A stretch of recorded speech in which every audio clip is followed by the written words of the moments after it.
bossing, skilling, guides.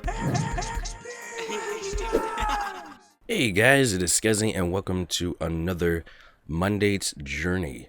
This week on the news for Runescape we have a patch week.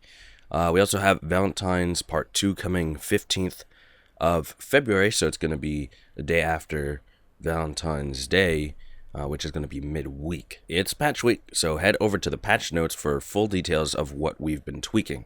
Highlights include a rework of the Shield of Arav quest, which can now be completed without a player partner, and quality of life improvements to both Shield of Arav and Heroes quest, including the ability to change your gang affiliation.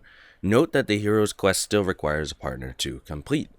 From midnight UTC on February 15th, look out for the second part of this year's Valentine's event. While Part 2 of the event shares a theme, setting, characters, and ongoing story with Part 1, it is mechanically entirely different.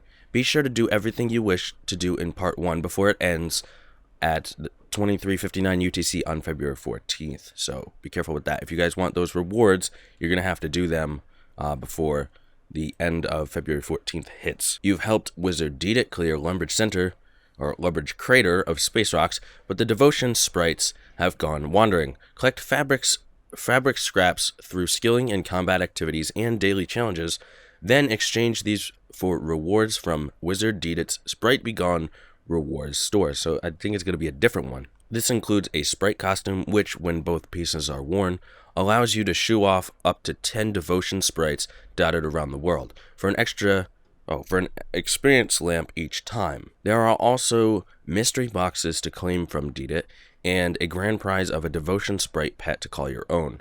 You can collect up to 1,000 fabric per day, and 10,000 will get you all the rewards on offer. The event lasts 14 days, so from the 15th to the 29th, I would say. Next, we have Game Jam streams, which are going to be happening this coming weekend, not today or anything. We've got the perfect 2-screen viewing material for you this double experience weekend. The first RuneScape Game Jam. You've been suggesting some awesome ideas for high-impact content, and now 25 developers have a weekend to produce as many as they can. Following their journey, get a sneak peek at some of the stuff they'll be developing in 2 live streams starting 3 p.m. UTC on the 18th and 19th of February. Catch it live on Twitch. It has a hyperlink. Keep your eye out for some exclusive behind-the-scenes interviews on our Facebook and Twitter pages too. There's a couple of other events with some of the JMods here. You got one with PVM with Mod Lee, and then Snapchat Takeover with Mod Nina.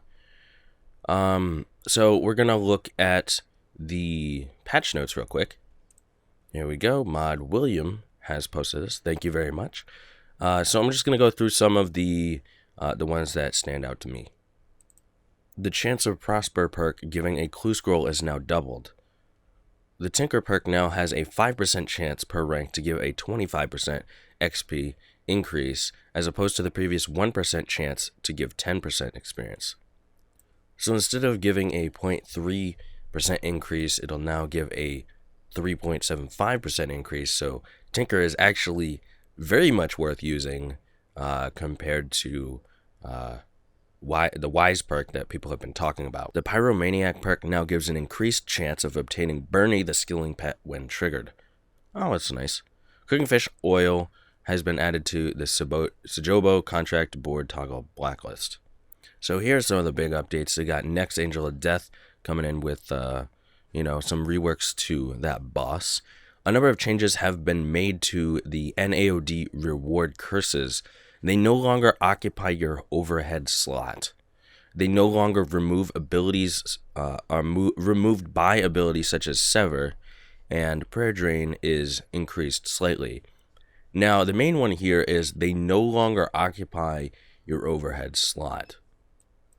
And this essentially means that you can now have Soul Split at the same time as these new curses, as well as protection prayers, which makes them pretty much just an upgrade from the tier 95 curses. So I don't know if that's the route they wanted to take, but because nobody was using them, then I guess they kind of had to do that. But I would have liked to see something like decrease your defense or something like that. or some sort of negative side to it as well. It is now possible for an AOD to drop the Umbra cosmetic robe set.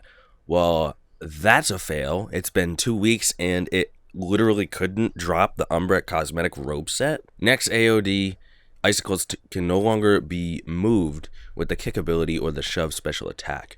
That's going to be tough when you're phasing it to Zeros phase and someone's in icicle. You're going to have to be careful because they'll get a virus underneath them.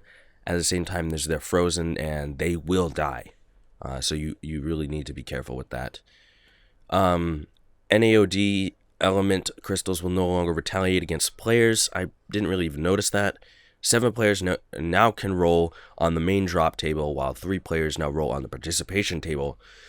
So we're still going to have 7-man teams, but everybody's going to get the main drop, which is kind of nice, which means more drops coming into the game, because it's very, very low amount of drops I see in the game. It seemed like there was very low amount coming into the game, but it's going to mean that people aren't going to try to out DPS other people, so kills may go slower now, because they feel like, oh, well, everyone's going to get a drop anyways, so it's whatever. We don't need to, be our best, which I don't. If I go on any teams like that, I will leave, because I put a lot of effort into going to PVM. It's not my most fun thing to do, but when I do it, I put my whole, energy into it so we can get kills as fast as possible, etc. And I don't like leechers. A torch in the NAOD lobby has been realigned, so that one's a graphical one. Borrowed power can no longer be used from any spellbook. The Stone of Jazz buff now works inside God Wars dungeon instances. I don't think it works in the NAOD instance. They did mention that you don't get the buff from that. Purchased unlocks from Death's Store now correctly appear as unlocks on the interface. Objects in the currency pouch are now usable from the loadout tab. The value of a raid's reward selection will now update when re-rolling for new rewards. That was something that's going to be in one of my PvP episodes. It didn't update, so it's cool they fixed that. Orla has been removed from Berthorpe. Nightmare gloves no longer trigger the effect in PvP on non-member worlds. I'm pretty sure they're called Nightmare gauntlets, but yeah. So, last week's hot fixes, I think we all know about those. If not, you can read them on the screen now. But yeah, I think that's going to do it. So I will see you tomorrow for another video, which I think I got some stuff in the mail yesterday, and I recorded it on video. So it'll be another video logarithm coming out tomorrow. So I will see you tomorrow. Also, I think I'm going to go back to recording Assassin's Creed, because I did get something in the mail yesterday that's going to help me very much in that area. And so there's going to be one of those later today.